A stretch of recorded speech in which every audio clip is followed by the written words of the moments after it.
Allahabad high court ने कल एक बहुत ही शानदार फैसला दिया है। धर्म परिवर्तन को लेकर जो आरोप बार बार हिंदूवादी संगठनों के जरिए मुसलमानों पर और ईसाइयों पर लगाए जाते हैं, इस मामले को लेकर कहा गया है इलाहाबाद हाईकोर्ट के जरिए कि कोई भी मजहबी किताब बांटना, बाइबल बांटना कोई गैर कानूनी काम नहीं है। धर्म बदलने की इससे कोई बात साबित नहीं होती। कोई भी अपने मजहब के पवित्र ग्रंथ गैर मजहब के लोगों को दे सकते हैं। अगर कोई मुसलमान है वो अपने कुरान को किसी दूसरे मजहब के लोगों को पढ़ने के लिए दे सकता है, ये कोई गैर कानूनी काम नहीं है। ईसाई अगर अपने मजहब की बाइबल देते हैं, चाहे वो किसी भी लैंग्वेज में हो, किसी को पढ़ने के लिए देते हैं, तो उसका ताल्लुक किसी धर्म परिवर्तन से नहीं है। इसी तरह अगर कोई हिंदू अपने ग्रंथ देता है मुसलमान को या ईसाई को या दूसरे धर्म के मानने वालों को, तो ये कोई कानूनी अपराध नहीं है।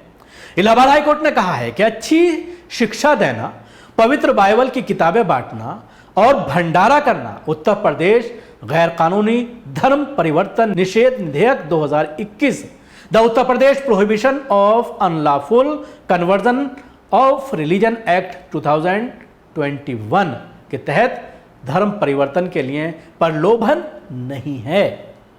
जस्टिस शमीम अहमद की पीठ ने यूपी गैर कानूनी धर्म परिवर्तन प्रतिषेध अधिनियम 2021 की धारा 4 के दायरे की भी व्याख्या की। एफआईआर दर्ज करने में सक्षम व्यक्ति अदालत ने अपनी इस व्याख्या में यह बताया कि अधिनियम की धारा 3 के तहत जबरदस्ती धर्मांतरण अपराध के संबंध में कौन व्यक्ति एफआईआर दर्ज करा सकता है। न्यायालय ने स्पष्ट किया कि उक्त प्रावधान के आदेश के अनुसार केवल धर्म परिवर्तित व्यक्ति हो चुका है, उसके माता पिता, भाई बहन या रक्त विवाह या गोद लेने से उससे संबंधित व्यक्ति ही इस तरह के धर्मांतरण के आरोपों से संबंधित प्रथम सूचना रिपोर्ट के लिए आवेदन कर सकता है। उनके लोगों के अलावा और कोई व्यक्ति धर्मांतरण के संबंध में एफआईआर दर्ज नहीं करा सकता। न्यायालय ने 2 ईसाई व्यक्ति जोस पापाचैन और शीजा को जमानत देते हुए यह टिप्पणी की। उन पर अनुसूचित जाति और अनुसूचित जाति जनजाति के समुदाय के बीच विभिन्न प्रलोभनों द्वारा धर्म परिवर्तन, हिंदू धर्म से ईसाई धर्म में सहायक होने का आरोप लगाया गया है।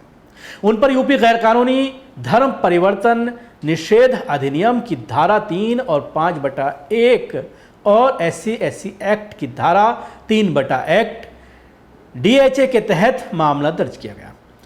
इस साल की शुरुआत में अंबेडकर नगर जिले में भाजपा पदाधिकारियों की शिकायत के आधार पर गिरफ्तार किया गया था। इससे पहले इस साल मार्च में विशेष न्यायाधीश SC/ST एक्ट अंबेडकर नगर ने उनकी जमानत अर्जी खारिज कर दी थी। इसके बाद उन्होंने हाईकोर्ट का रुख किया था। आरोपी व्यक्तियों के खिलाफ आरोपों और दोनों पक्षों द्वारा दी गई दलीलों को ध्यान में रखते हुए अदालत ने पाया कि ये दिखाने के लिए कोई सामग्री नहीं है कि अपीलकर्ताओं ने सामूहिक धर्म परिवर्तन के लिए उक्त ग्रामीणों पर कोई अनुचित प्रभाव या प्रलोभन का इस्तेमाल किया है।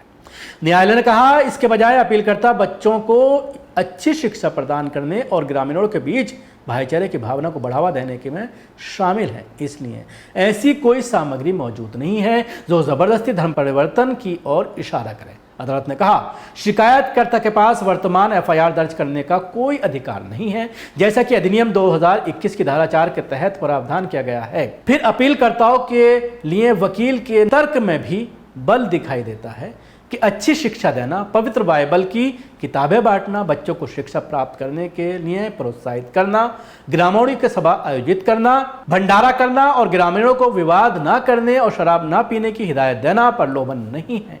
इसके साथ ही अदालत ने कहा है कि वर्तमान मामले में शिकायतकर्ता अधिनियम 2021 की धारा 4 के तहत एफआईआर दर्ज करने के लिए सक्षम व्यक्ति नहीं है।